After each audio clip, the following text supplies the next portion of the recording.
அவர் தான் நீதிமானாக்கியிருக்கார். எனக்கு பைபிளை தூக்கிட்டு முக்காடு கட்டிக்கிட்டு தேவனுடைய சமூகத்தில் அந்நிய பாஷை பேசிக்கிட்டு இதெல்லாம் யார் செஞ்சது? அந்நிய பாஷை உங்க அப்பாவோட பாஷையா, உங்க அம்மாவோட பாஷையா, இல்ல நீ படிச்ச ஸ்கூல்ல கத்துக்கிட்ட பாஷையா அந்நிய பாஷை?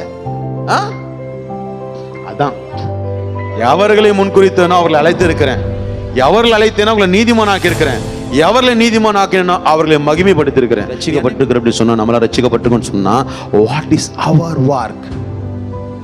என் பேச்சில் தேவனுக்கு மகிமை உண்டாகணும், என் பார்வையில் தேவனுக்கு மகிமை உண்டாகணும், என்னுடைய கையின் கிரியில தேவனுக்கு மகிமை உண்டாகணும், என்னுடைய வாக்குல தேவனுக்கு மகிமை உண்டாகணும், என்னுடைய வஸ்திரங்களிலே தேவனுக்கு மகிமை உண்டாகணும், நான் செய்கிற சகல கிரியைகளை தேவனுக்கு மகிமை உண்டாகணும். That is our more more more more responsibility. அதிகமான முக்கியமான முதன்மையான நம்மளுடைய பிரதானமான விசுவாச வாழ்க்கை தான்.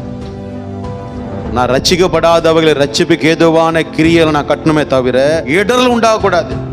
இயேசுவை கேலி கிண்டல் பண்றது, சபையை கேலி கிண்டல் பண்றது, வார்த்தையை கேலி கிண்டல் பண்றது, ஊழியக்காரை கேலி கிண்டல் பண்றது, சபைக்கு வருகிறவர்களை கேலி கிண்டல் பண்றது, பைபிளை தூக்குறவர்களை கேலி கிண்டல் பண்றது, ஜெபிக்கிறவர்களை கேலி கிண்டல் பண்றது, இப்பேற்பட்ட கேலி கிண்டல் பண்ணுகிற கிரியை எனக்குள் இருக்கும் என்று சொன்னால் மிக மிக மிக ஆபத்தானது. இது சபைக்கு போய் என்ன பண்ண, ஒண்ணுமே பண்ண மாட்டேங்குது. பாஸ்டர் மனைவி குறித்து கம்ப்ளைண்ட் பண்ணுவாங்க. ஜெபித்து என்ன பிரயோஜனம்?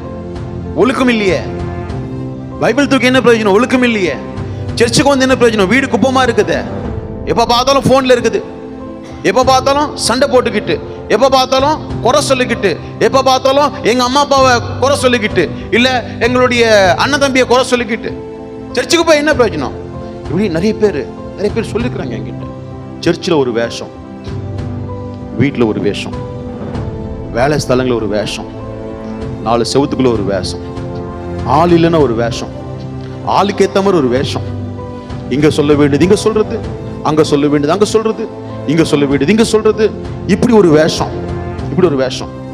அப்புறம் வேஷத்தை தோல் உடிச்சுட்டு வர ஆண்டவர். என் மகிமைக்கென்று உன்னை ரட்சித்தேன், என் மகிமைக்கென்று தான் உனக்கு அபிஷேகம் கொடுத்தேன், என் மகிமைக்கென்று தான் உனக்கு தரிசனத்தை கொடுத்தேன், என் மகிமைக்கென்று தான் உன்னோடு நான் பேசிட்டு இருக்கிறேன், என்னுடைய மகிமைக்காக தான் உன்னை படிப்படியா உயர்த்திட்டு வந்தேன், என்னுடைய மகிமைக்காக நீ இன்னும் உயர்த்தப்படணும், அநேகர் உன் மூலமாய் ரட்சிக்கப்படணும்.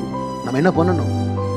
என் குடும்பத்தில் ரட்சிக்கப்படாதவர்கள், மனம் திரும்பாதவர்கள், பலப்படாதவர்கள், விசுவாசத்தில் எழும்பாதவர்கள், தேவனுடைய வார்த்தையை கேட்காதவர்கள், அவர்களுக்கு நான் சாட்சியா இருக்கணும், தேவனுக்கு மகிமையா இருக்கணும்.